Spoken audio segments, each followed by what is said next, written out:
Hi guys. Hi guys, Matt here from Sheps Aquatics. So I am very sorry that I haven't been getting any videos out.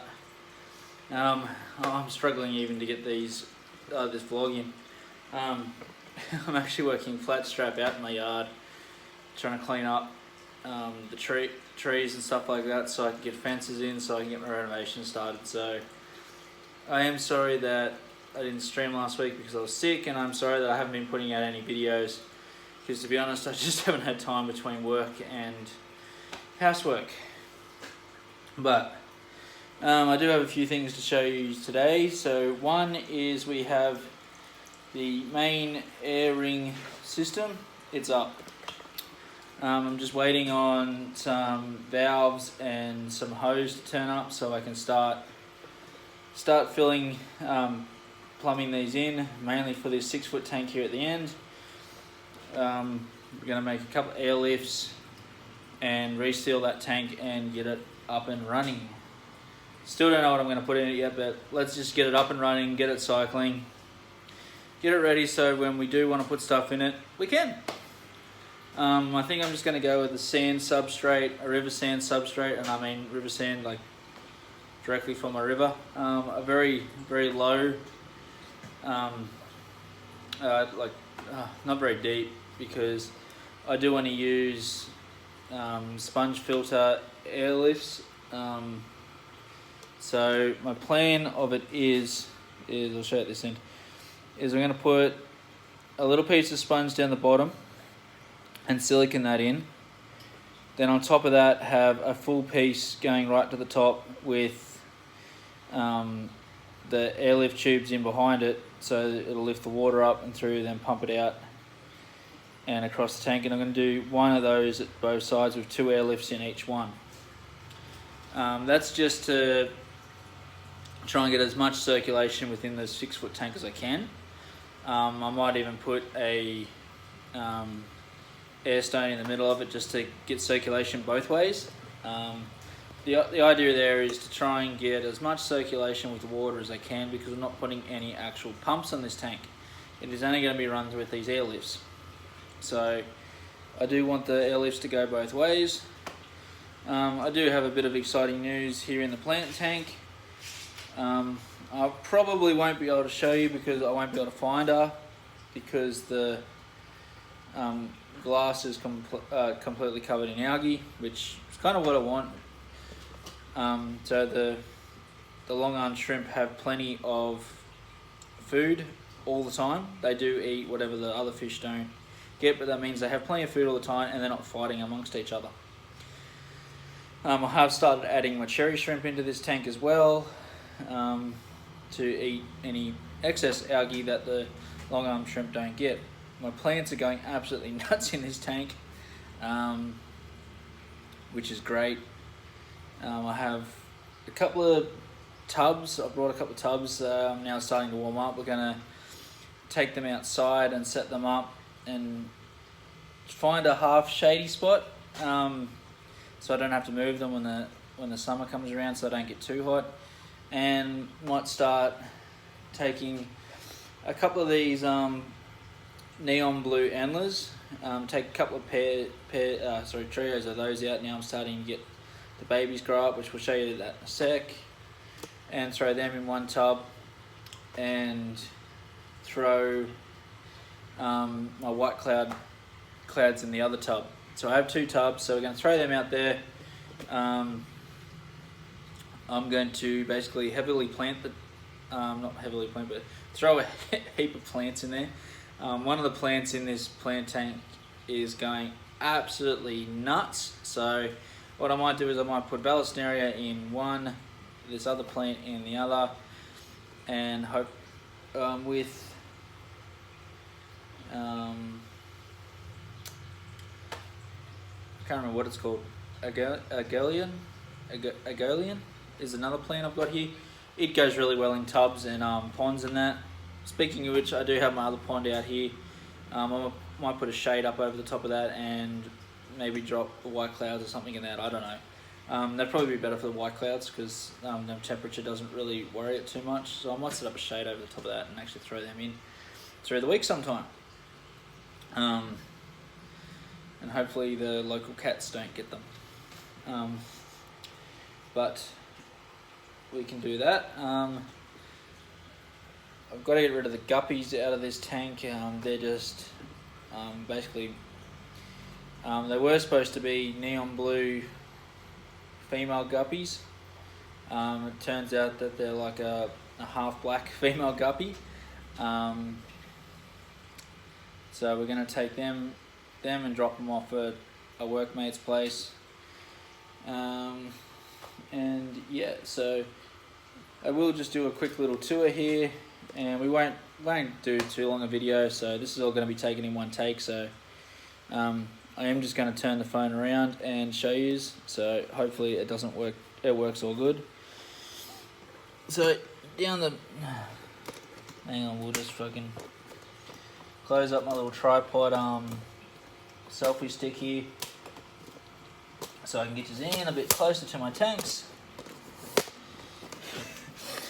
Okay, so down here we have the, again, we got algae all over the tank. The CO2 canister's turned off, but we have some gold rams in here. Got one down the bottom here, and the other one's sitting up over here behind the algae. So unfortunately, they're not coming out to play. They are still a little bit shy. So this is the plant tank. Like I said, lots of algae. I have spotted that the one or two of the female long-arm shrimp have actually buried up, which is absolutely amazing, because people told me that you cannot breed them in captivity, and I am showing that you can. So I am going to clean this glass and try and get a decent video of her for next week. Like I said, this plant here, I have no idea what it is. It's not a plant that I've ever kept before, so I'm hoping that's showing up. It's not, yeah, it's a plant I've never kept before. It's not soft. It's got, the leaves sort of feel like pine needles, but that's going really, really well in this tank. It is planted all the way over here in the back corner, and it is stretched along the surface all the way over to the other end of the tank. So some of them fronds are nearly 4 foot long. So we'll do a quick check over here. So I'll just move all the feed out of the way. So this is my gold barbs tank.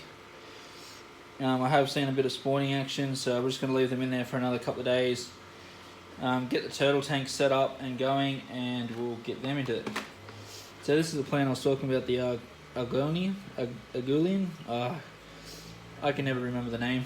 But that's the one that's considered a weed here in Australia, so I've got to be careful where I put that. As long as it doesn't get into any water sources, we're all good with that one. That'll be going into one of the tubs.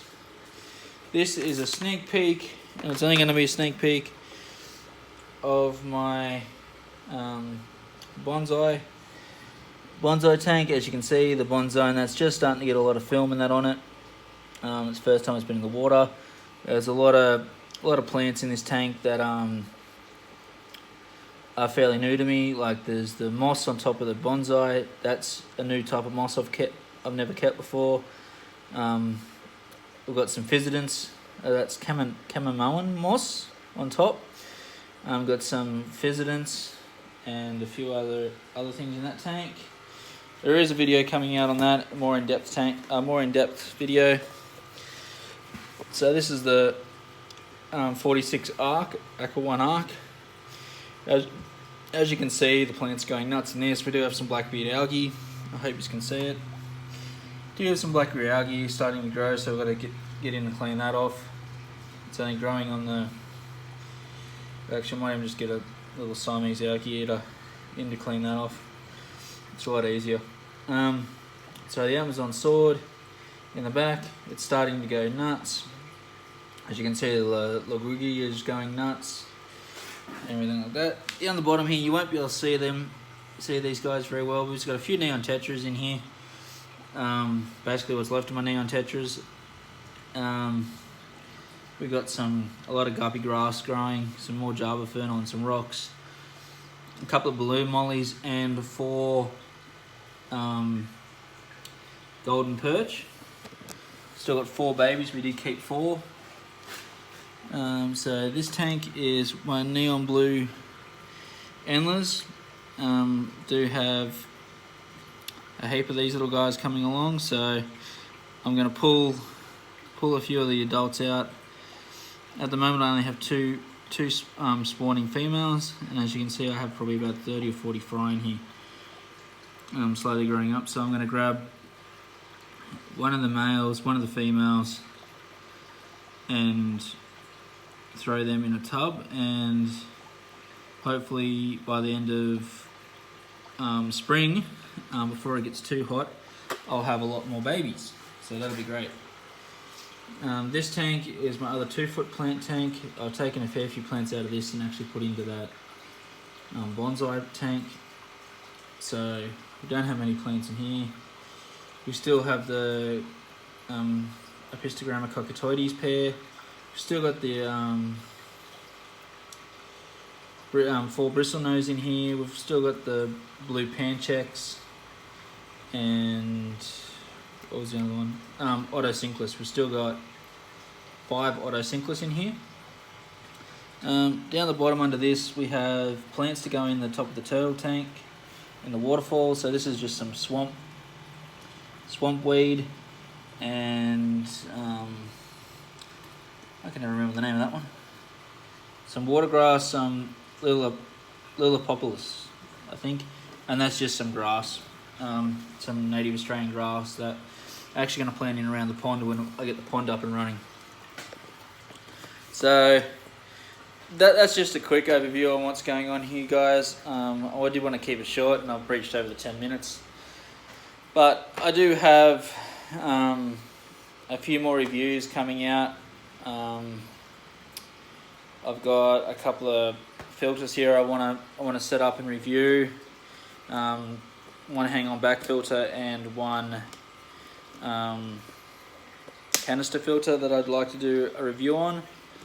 The turtle tank, hasn't changed much. I've just been collecting stuff for it, so it's all just about ready to go on and get going. Nearly got the waterfall and that finished, so it's just about ready to go. So guys, I do hope you like the video. I'm not going to go into any of the fancy editing and that because I really don't have time. So basically once I finish talking to you guys, this gets uploaded. So there will be a live stream tomorrow night, Monday night. So I might even try and, oh no, the girlfriend will be at work. I was going to say I might even try and convince the girlfriend to come on stream with me, but that's not going to happen. She's at work. So yeah, I'll catch you all tomorrow night. So thank you for watching.